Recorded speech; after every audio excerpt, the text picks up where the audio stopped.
before we dive into the Facebook Ads Manager, what we're going to do first is that we're going to come up with the ad creative. And some of you might be asking, why are we writing this on a notepad or a WordPad compared to, why don't we just write it straight away into the Ads Manager as we do along? Now, my simple explanation is that when you use the Facebook Ads Manager, you're going to find that some parts of it load rather slow, and when you backspace, you delete and make some editing, it's going to take you a couple of seconds for everything to load, so it might add up to the frustration. So this is kind of why I personally prefer to write everything in a notepad like what you're seeing right now.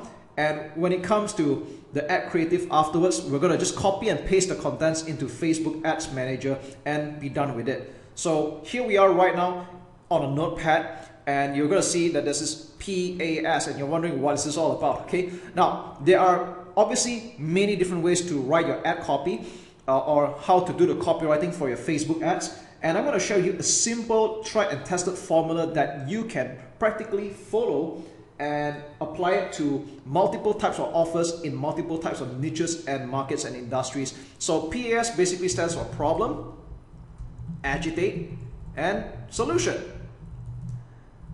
Now, for all the purpose of example, we're going to do this for a PDF book on social media marketing. Okay, we're going to give away an ebook on social media marketing. All right, we'll just keep it simple. And again, you can pretty much imagine this for your product or any other product that you would like to promote. But right now, our offer here is that we're going to give away a PDF book on social media marketing.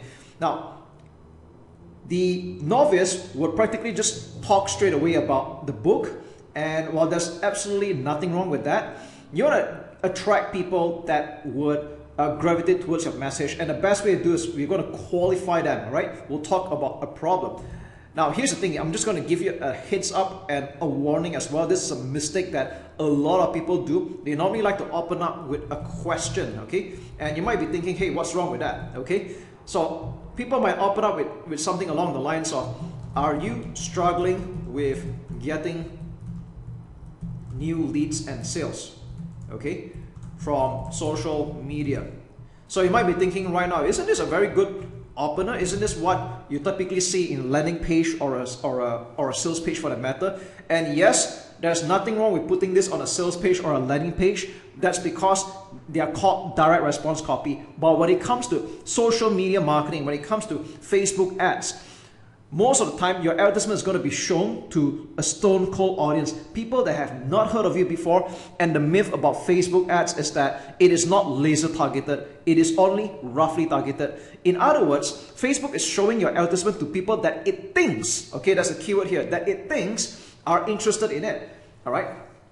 Now, what if people that are reading this right now and say, hey, I don't have a business, or I'm employed right now, or this has got nothing to do with me? So you can see that this is not going to rhyme with a lot of people, and you don't want to be direct about it. And it gets even more extreme in some cases and sensitive. Like, for example, are you a Christian? Okay, or okay, are you fat? All right, okay, I'm just putting that as an example. I know it sounds kind of insulting, but guess what? These are the traditional mistakes that a lot of advertisers are doing right now without realizing. So the thing here is that you do not want to open with a very direct question like this, because again, your advertisement is going out to people that have not heard of you before, and we're not even sure whether they are the right people for saying this. Again, Facebook is serving your advertisement to people that it thinks is interested in it, okay? And that might not be true. So you don't want to be writing this kind of words. Instead, you should be rephrasing it to a third party or indirect point of view. So I'm going to rephrase this one in particular right now.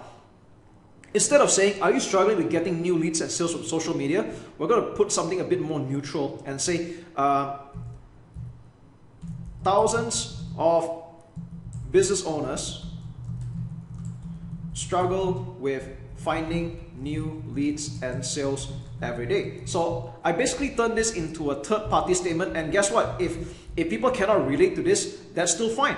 And for anyone that can relate to this, they'll keep on reading. Okay, so this is an example of how we talk about a problem. Okay, I'm not sure whether it's really thousands, it could be millions of business owners, but I'm just making this up right now. Okay, now for example, you're targeting something a bit more niche. Let's say your offer is only for people of Christians, all right, or Christian religious belief, okay? And we know that we do not know what kind of religion that your audience are practicing right now, but let's say you really are targeting only the Christians. So what you can say is that at maybe XYZ cell group, we help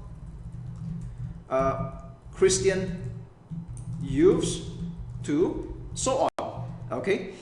So this is how you get around this kind of like tricky, maybe slightly sensitive markets, but at the same time, you know that you want to talk to this audience and you don't want to offend anybody, all right? And the next one, I know this happens a lot in the health market. You don't want to be using words like fat, and even words like weight loss is a no-no on Facebook, okay? I'm not going to get into the exhaustive list of words that you can and cannot use, but I think it's safe to say that you want to be indirect, okay? And the best way to be indirect about it is to talk about a statement like this: thousands of business owners struggle with finding new leads. We have helped Christian youth to empower and so on. And maybe this one we can talk about in the last 5 years, I have personally coached and helped individuals of all shapes and sizes to transform their dream body. There we go. All right.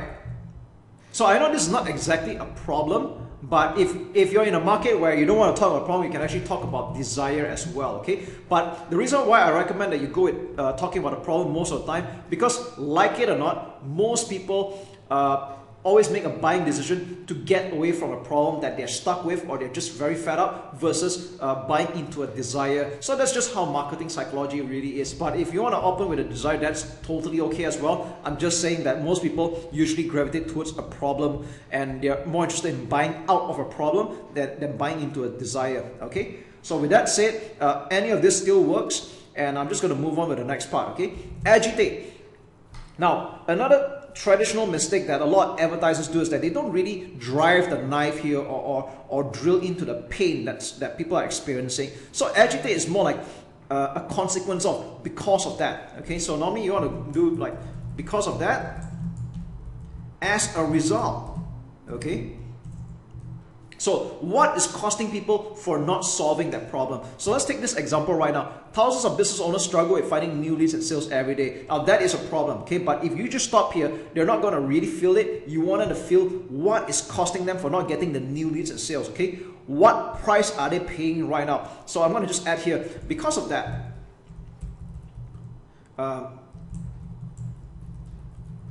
entrepreneurs find it tough to scale their business, and it's no surprise that every 9 in 10 businesses or every 9 in 10 people go out of business in 5 years, in the first 5 years, okay?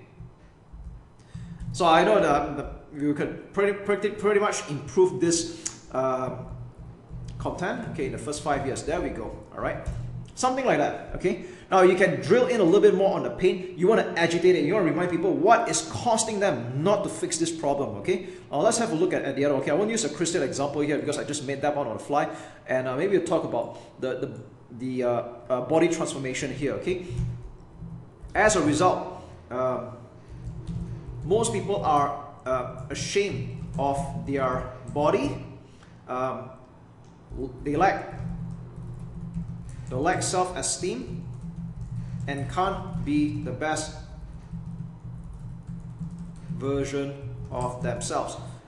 Even then, right, this is just an example I'm thinking on the fly right now, but I want you to spend a bit more time to drill in. What are they feeling right now for not solving that problem? Okay, so it could actually get a little bit more deep than what I'm writing here, but that's what agitation does, all right? And once you've done the agitation, only then we get into the solution. So this is the next part, all right? So you don't leave people hanging about their problem. You want to give them hope, okay? So basically this is what I call the hope aspect, all right? So like I said, I'm using an example of a PDF book on social media, so I use that as an example. This is why I wrote